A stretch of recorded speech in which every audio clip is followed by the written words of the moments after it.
Alright, take 2 of piece 1, take 2 of the mental illness piece. Yeah, let's do this.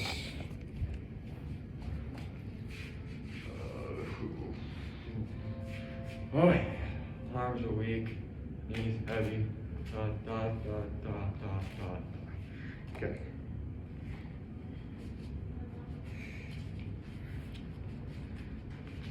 If I yanked my wheel at a 45-degree angle, would the car flip across it? Could I fly, spin and roll, and get that truck? How far would the debris spread? Do it. Do it now. My heart pounds.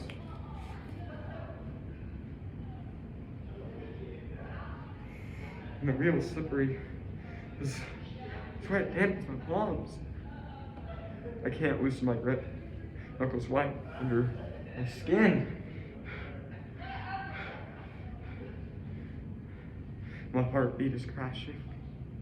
Louder by far than the percussion playing in this song. I'm making an O in my lips.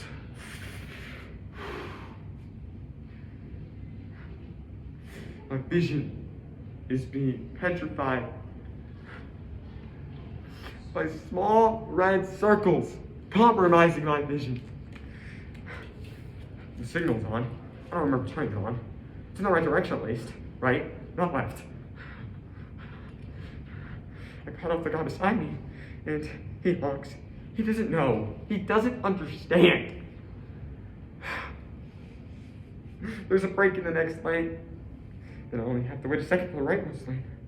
The exit's too far, and his head is already planned a perfect circle of light fight through the darkness, fighting like me. I'm only down to 30, but I stomp hard on the bikes and swerve to the shoulder. Bump off the asphalt, a small cloud of dust. As I come to a crispy stop in the yellow weeds. The stiffening smell of dirt waves into my window, and it smells like I'm being buried alive. Depression, anxiety, suicide, mental illness. If these are 4 big issues that we deal with in our society today that do not get enough attention. Everyone feels it's way too common for everyone to have this disease. Teenagers should not have to worry about making sure their friends are alive. And I have had multiple conversations about this. I have been through my fair share of hard times, and I believe that we need to do something to fix this issue.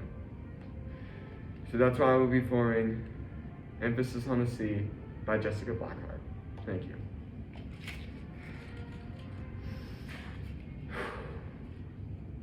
I wanted to jump, needed to jump. I'm not suicidal, it's hard to explain. I like my life. I want to live, make better than average grades, do debate, do track and field. I play trumpet in the prep band. I'm being an awesome person, and we don't fight. I want to go to college. And before that, I want to have an awesome senior year. There's nothing wrong with my life. But a year ago, I wanted to jump. My brain played over and over again the sight of my skull hitting the asphalt. I never wanted this water, food, or air, or sex even, the way I wanted to see that art. I cried on that bridge, begged myself not to want it. I honestly don't know how I got through that day.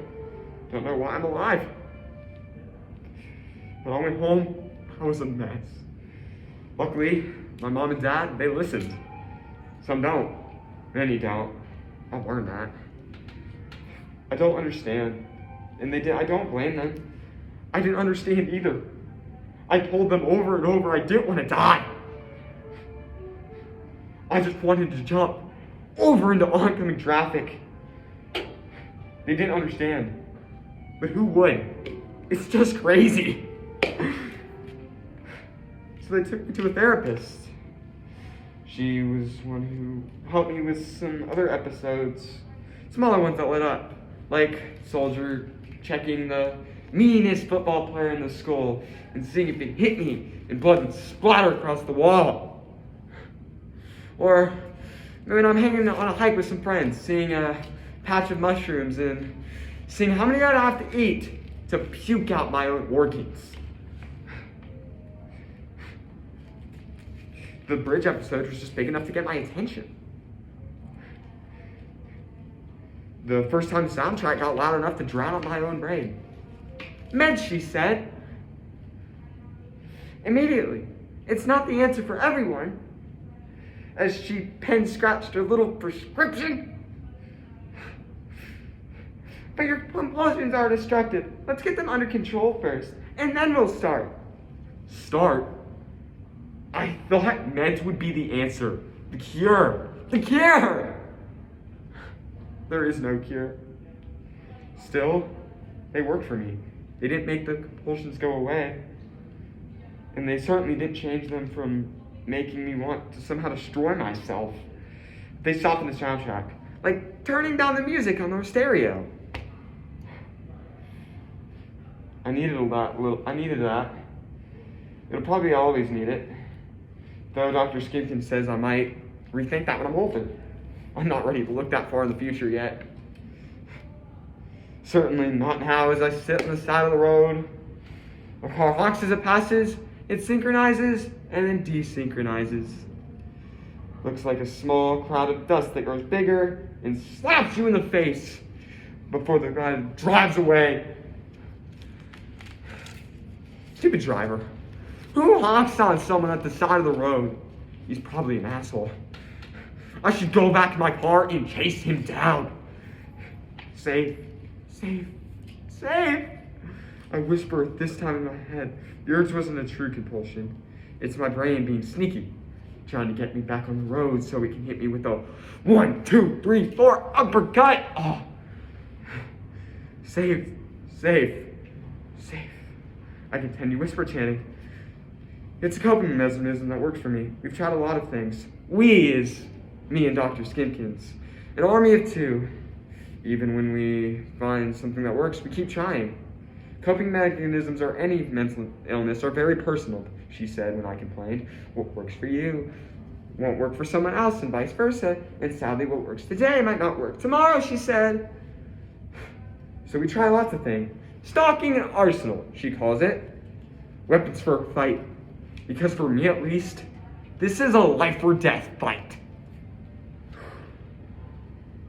And despite what my brain wants to tell me, I don't want to die. I have some hard and fast rules. I avoid bridges. I have some hard and fast rules. I avoid bridges. I have to cross the bridge. I walk in the middle, looking neither left nor right. I try not to be alone on top of buildings.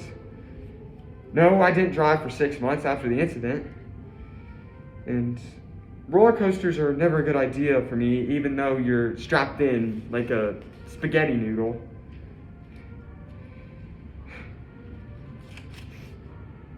I'm glad I told my best friend Jenna.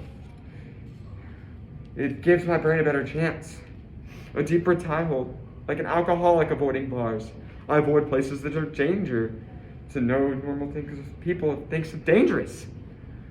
Avoidance. Before and after. Get off the road. Get away from the power saw. Turn your back on the bonfire. Once I tried holding still instead of running away on the edge of temptation. Dr. Skipkins said a lot of people use this strategy. Stop, resist, and feel victorious when you conquer it. It didn't make me feel victorious. It made me feel broken. It reminded me how broken I am. I'm glad I told my friend Jenna. She was with me that day to pull me off the bridge. I'm glad I told her. I didn't tell very many people. It makes me feel dirty sharing how messed up my brain is. And goes back to remembering how broken I am. The cycle starts again. growing, but my mind shouts like skip recording. Wrong, broken, wrong, broken, wrong, broken, wrong, broken. And I still don't know how to turn that volume down. Jenna grabbed my arm, but it was too late.